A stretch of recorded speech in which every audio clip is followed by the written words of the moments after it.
I want to know, why are people like this? Like, someone's gonna consult you, and then you got a message for the person, and you deliver the message, and they will see it as a lie, a scam, like you're not serious. Everybody expects good news all the time. I don't blame people. No one expects bad news. I myself, I don't like bad news, and I don't expect bad news. But that doesn't mean that when you give me a message about something that's going to happen, and it happens to be a bad news, and then because I don't expect bad news, I'll see you as a scam. I don't do that. All I'm going to do is to investigate properly where that message is coming from and if it's true. But what I'm saying here is, someone will consult me, and then I'll give out the message to the person, and the person sees the message as a lie. Like, they don't believe it. And they're not going to do anything about it. They'll just like forget about it like that. And when everything starts happening, they'll start calling me. Like, what do you want me to do? What do you really want me to do? Like, it is not in my position to help you at that moment. When God gives me a message for someone, I'll tell you exactly what God says. I'm not going to add anything, and I'm not going to sugarcoat it for it to be pleasing to you. I'm not going to do that. I'm going to tell you exactly what God says. If it's okay by you, fine. If it's not okay by you, fine. Like, there is nothing I can do. My reason for saying this is, yeah, a lot of things have been going on, but I just remembered there was a time I dropped a message in my church group chat. I saw something that was about to happen, and I went to the group chat and I dropped that message, and I told everyone that I would like us to go into prayer. Oh my God, and people got mad. Like, they got mad at that message. Hey, you come on, you need to see women. Who is this? Who gave her the authority? Who is she? Why should she write that? The next time you're going to go through the president, you do this, you do that, you do this, you do that. So what I did was, I went back to that group chat and I apologized to all of them. And I told them that I was so sorry for dropping that message there. I never meant to harm anybody. I thought I was like doing what God asked me to do, and I apologized. And then I said to myself, and I told God, that I will never deliver any message concerning the church. I will never deliver that message.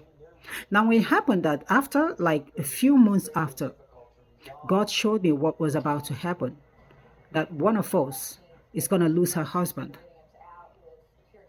And I saw the burial took place. I saw everything complete, like the whole burial took place, people were going home. And then I remember what they say, that I should not deliver any message directly to them anymore. That I should go through the president, the CW, not CWO president, our zonal president. So I called our zonal president, and I told her what God showed me. And you need to see how, you need to hear her. Like, she was sarcastically, she just said, "What do you mean?" And I told her that this is what God showed me. And the only option now is for you to conduct a prayer.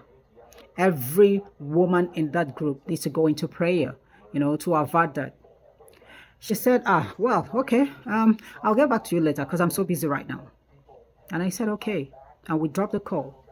And the following day, she called me back again and she said, please, can you repeat exactly what you told me yesterday? Yeah, I have my sister here and I want her to listen to what you're saying. The sister that she meant wasn't her biological sister. It was another parishioner. And I repeated everything the way I told her yesterday, the previous day. And both of them, like, I heard their voices giggling, like, who is this? When did this one start? And I told her to conduct a prayer. Fix a prayer. Let everyone go into that prayer. And she said, okay, all right, I've heard what you said. And we cut the call. And what happened? Like 3 weeks later, in the middle of the night, my phone started ringing. And I looked, and she was the one calling me. And I said to myself, by this time, but I decided to pick the call. And when I picked the call, the first thing she said was, Sister Oge, please, can you tell me exactly what you saw? And I said to her, I've told you this several times. Like, why do you want me to repeat this? She said, please, I want to hear it again. What exactly did you see? And I told her everything. And she says, Sister Oge, please, it has finally come to pass. She mentioned the name of the lady in our group whose husband died in a motor accident. And she was asking me what she was supposed to do at that time. And I told her, I don't know. Like, I don't know. The first question I asked her was, did you fix that prayer?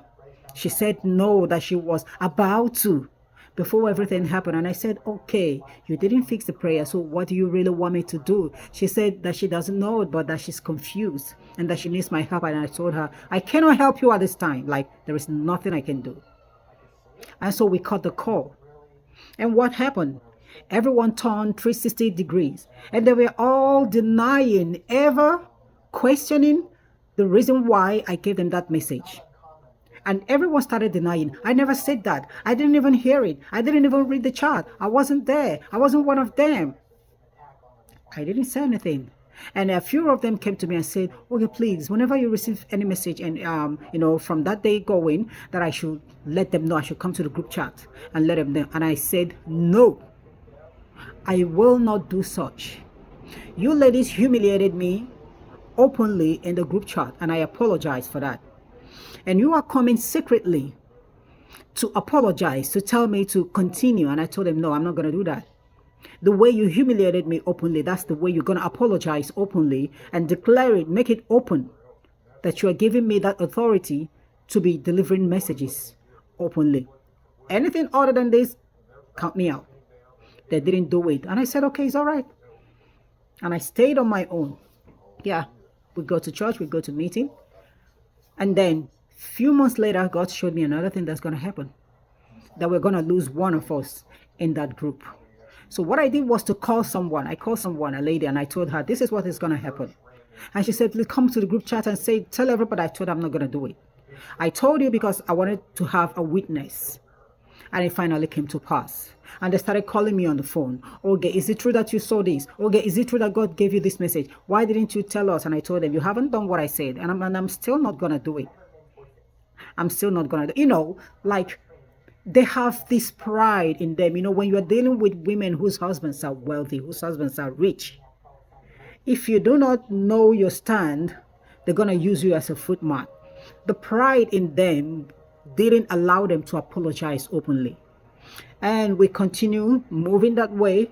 And God kept on showing me the calamities that were about to happen. And I didn't deliver the message to them because I told God that I'm not going to deliver that message to them. But I kept on giving the messages to few people. And everything still finally came to pass. And at a point, they came to my house to apologize. They sent some delegates to come to my house to apologize.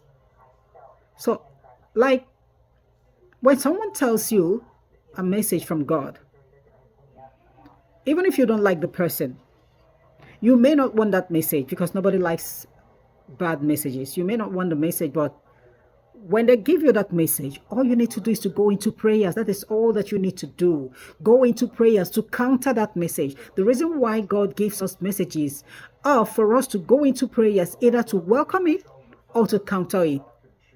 Whichever way, he's going to go into that, he's going to move in and help us out. But human pride is a very big problem. We still have a very, very long way to go with God.